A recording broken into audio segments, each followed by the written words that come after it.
past, no laws were in place for children that broke the law. Thus, they were treated like adults, which had a negative impact on the juvenile. In 1951, the government became aware of the importance of juvenile offenders and so established a set of laws specifically for them. A royal command was issued to put into effect the Act for Establishment of Juvenile Court, BE 2494, and the Juvenile Procedure Act, BE 2494. The Ministry of Justice then established the first Juvenile Central Court on January 28, 1952, as well as the Juvenile Observation and Protection Office. This was the start of an appropriate and correct system for rehabilitation of juvenile offenders, separating them from adult criminals. The royal speech delivered at the opening of the Juvenile Central Court and the Juvenile Observation and Protection Office on January 28, 1952, has served as the finish line, that is, the goal of the treatment and rehabilitation of juvenile offenders. 50 years later, on October 3, 2002, the Juvenile Observation and Protection Office was elevated into the Department of Juvenile Observation and Protection under the jurisdiction of the Ministry of Justice, in accordance with the Reorganization of the Ministries Act, BE 2545. The problem of juvenile offenders and their rehabilitation and modification of their behavior so they can become good citizens of the country is delicate and complicated and involves a number of components and factors related to family, the environment, education, economics, and their physical and mental well-being, as well as their common sense. Furthermore, the nature of problems as well as their solutions continues to change as society changes, requiring well-rounded knowledge and an understanding of a variety of situations. The agency that cares for and provides recommendations to juvenile offenders and their families is the Department of Juvenile Observation and Protection.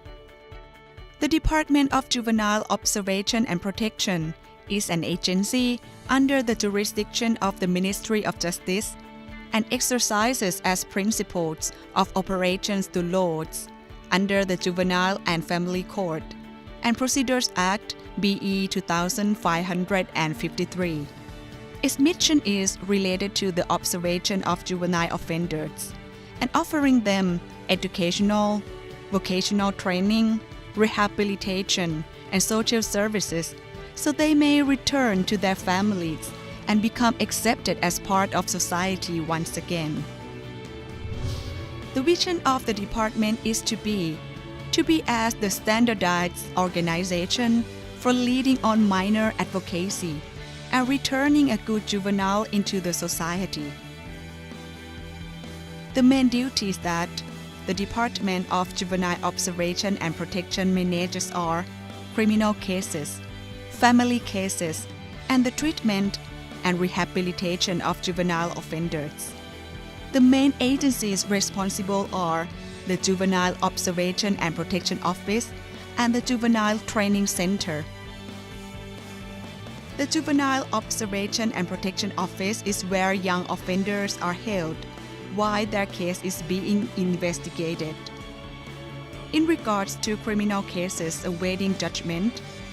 Provincial Juvenile Observation and Protection Office, which covers all 77 provinces, has the responsibility of: first, investigating and collecting facts about the juvenile as well as the reason for the offense. Furthermore, the center offers opinions to the court regarding treatment as part of the investigation and judgment process. Second, controlling and caring for the juvenile who is not set free temporarily on bail and caring for them before and during the trial. Third, diverting the juvenile case by using special measures rather than criminal procedures to treat and rehabilitate juvenile offenders, which has a low rate of punishment. Another important mission has to do with family cases. Provincial Juvenile Observation and Protection Office is responsible for preparing a document of facts and opinions as ordered by the court in cases where the juvenile is involved, such as divorce proceedings that involve custody decisions. The court can also order the Provincial Juvenile Observation and Protection Office to oversee and supervise the property of juveniles. As for the agency that will care for the juvenile after the case has been tried, that responsibility falls to the Juvenile Training Center. They are charged with the treatment and rehabilitation of juvenile offenders, as ordered by the court. Juveniles from the Provincial Juvenile Observation and Protection Office will be transferred into the Juvenile Training Center in a process that is broken into 3 stages. The first stage focuses on planning for the individualized rehabilitation process and includes assessment of the problem and developing a plan for training. The second stage has to do with carrying out the rehabilitation and treatment, providing training as planned. This may include general and vocational education, depending on the juvenile's interests and abilities. There are rehabilitation programs to meet the specific needs of juvenile as well as elective activities, such as practicing life skills, art, music, sports, and activities for special days and events. The third stage focuses on preparing of juvenile before they are released. This stage involves the family and the community to ready the juvenile to return home to their parents and other family members, to return to school or to begin an appropriate job so they may resume normal life within society. ภารกิจของศูนย์ฝึกเด็กและเยาวชนนะครับรับเด็กเยาวชนที่ศาลมีคำพิพากษาส่งฝึกอบรมเพื่อเข้ามาบำบัดแก้ไขฟื้นฟูเด็ก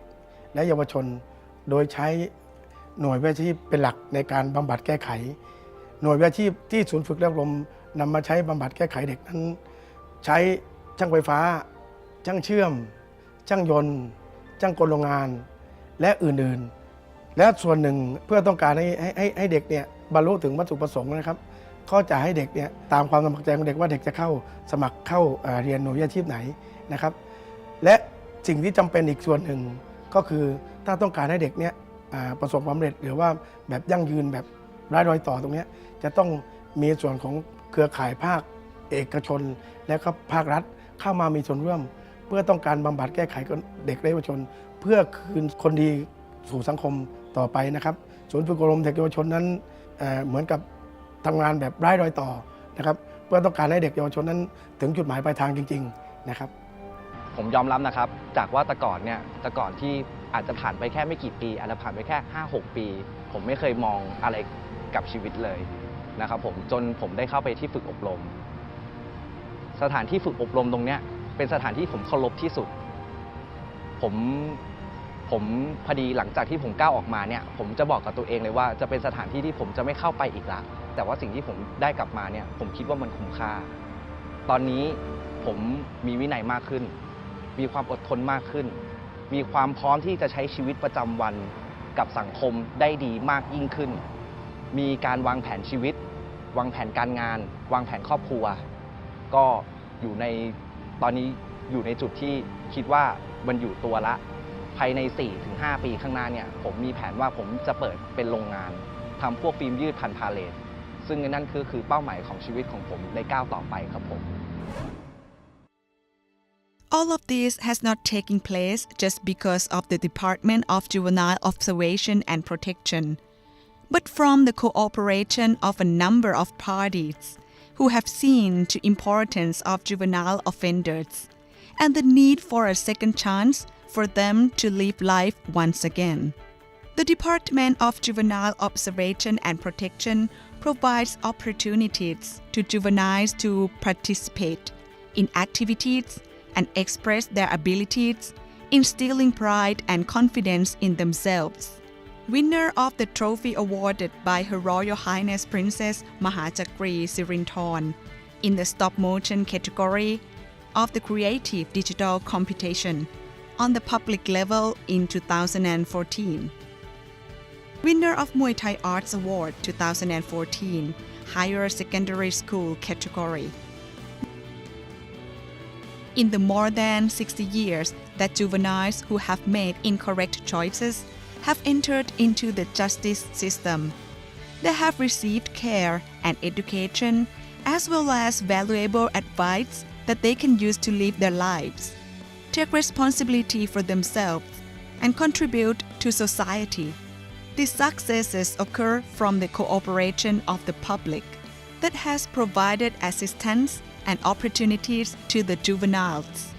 But perhaps more important than even that is the love and understanding of parents, because ultimately these juveniles must return home to their families, their communities, and their societies. The Department of Juvenile Observation and Protection is dedicated to its mission to care for and treat juvenile offenders so they may rejoin society as productive citizens, as well as promote the family institution so it is stable, strong, and enduring with love and understanding. This reflects in the resolution, "We serve with love and care."